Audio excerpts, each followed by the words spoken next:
Hi guys, Icecrux here. This is my second Forza video, and I have a very nice treat for you guys. This is a build that I personally did myself. This is for this is a drift build basically for the Mazda MX5 Cup version.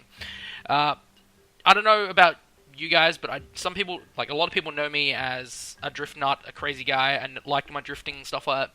And well, I like drift builds, and well, the closest thing to any professional drifter in the US competition is Mad Mike Woodette, which is over in Formula Drift, representing New Zealand, and well, I guess he could represent Australia as a New Zealander because New Zealand isn't too far away; it's just across the ocean, across that way. So why not make a drift build with an MX5? This type of build, this car build, is personally not easy to control, so it is not the novice type of build. I will be providing a novice build later on. This is, but basically this is for the guys that already have some experience with drifting, with the MX5s and stuff like that, and just really like just drifting in Forza in general. The main reason why is because, well, you can see it's a very short car, and in real life, Mad Mike Woodette is still getting used to the speed.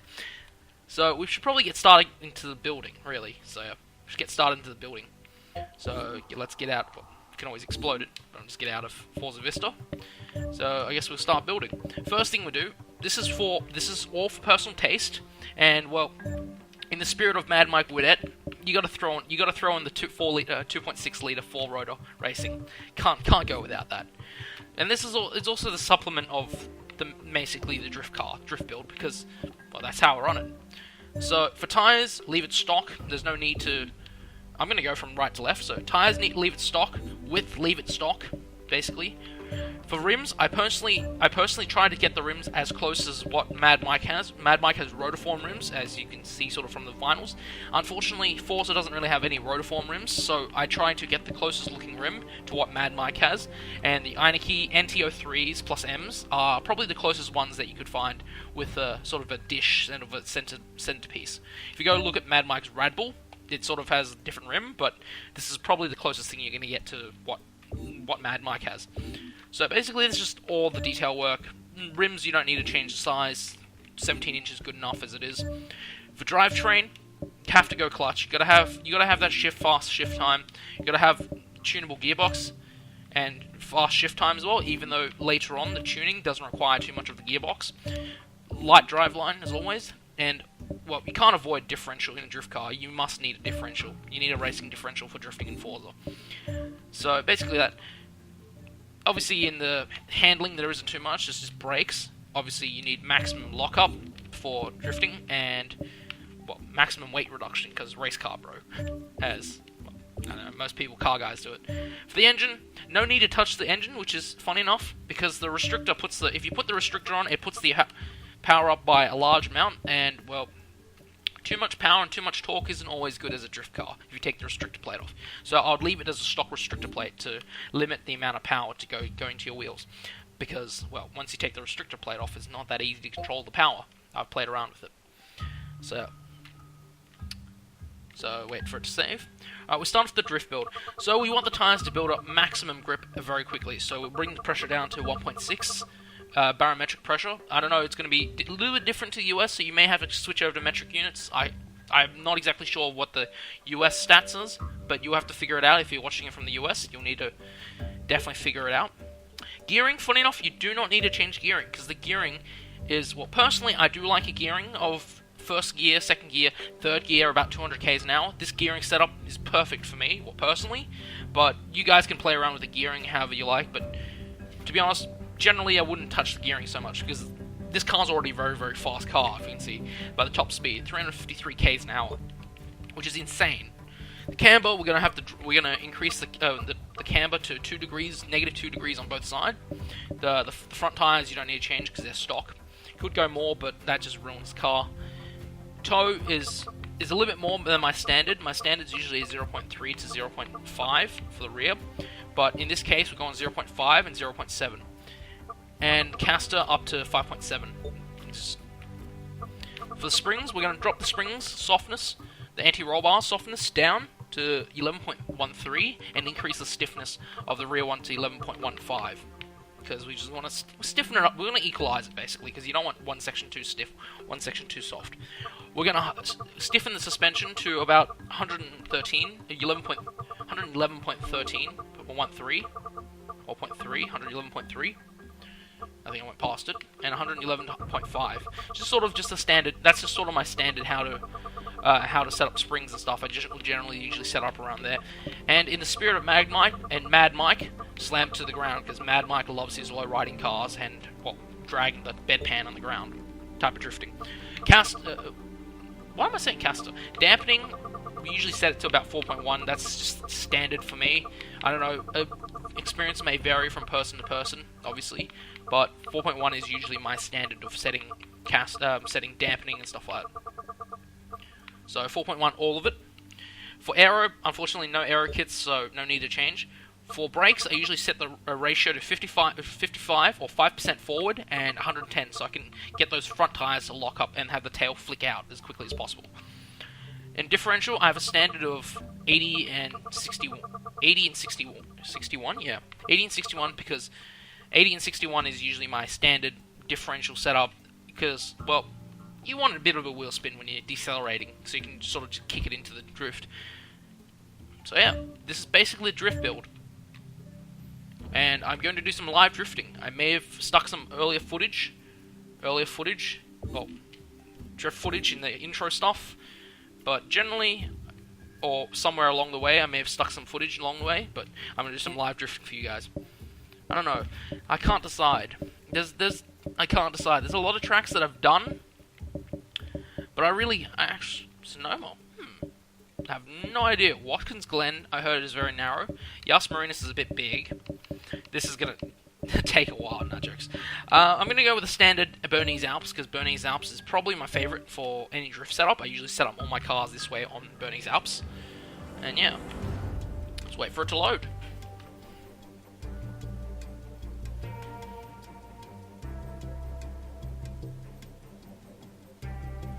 Alright, here we are at Bernese Alps. Obviously my headlights are yellow, but I can't deal much about that. Do a bit of a sneaky burnout. Burnout's always nice. Heat up those tyres. So let's go. Third gear. Oh, already spinning up a little bit. Go, go, go. Dropping into drift. And yeah. This is not for the lighthearted or like novice drifter because, well, as you can see, it's not exactly easy to control with the short wheelbase.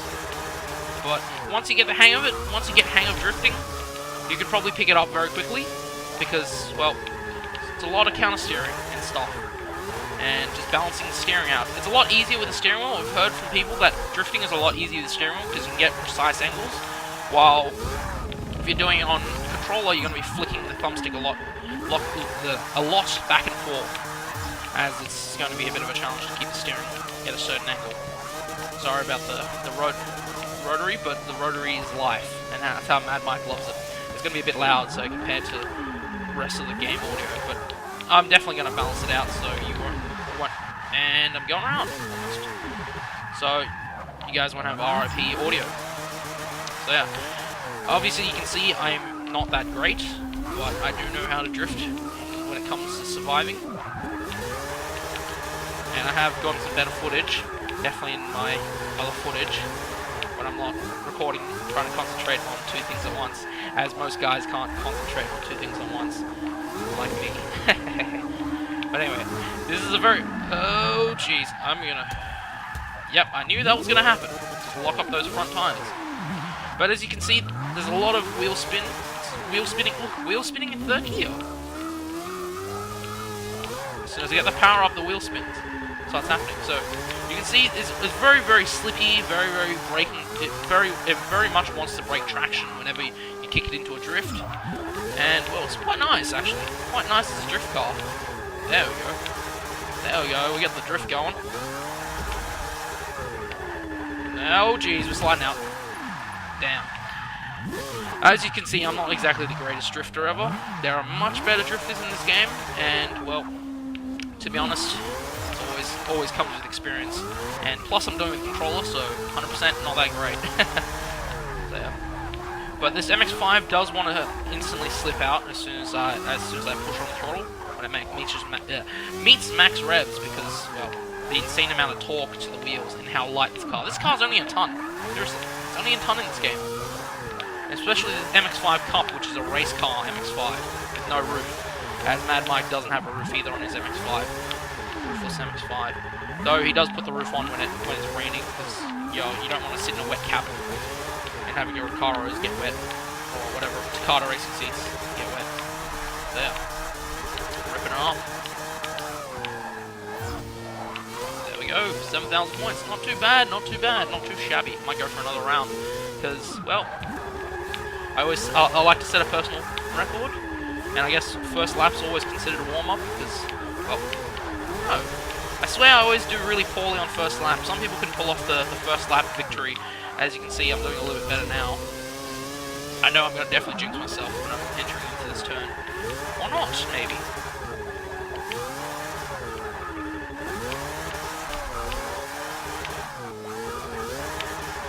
Definitely going to jinx myself at some point. Oh, that 10,000 point drift. That 10,000 point drift. YouTube, Xbox is definitely going to upload that, as you can see down the bottom.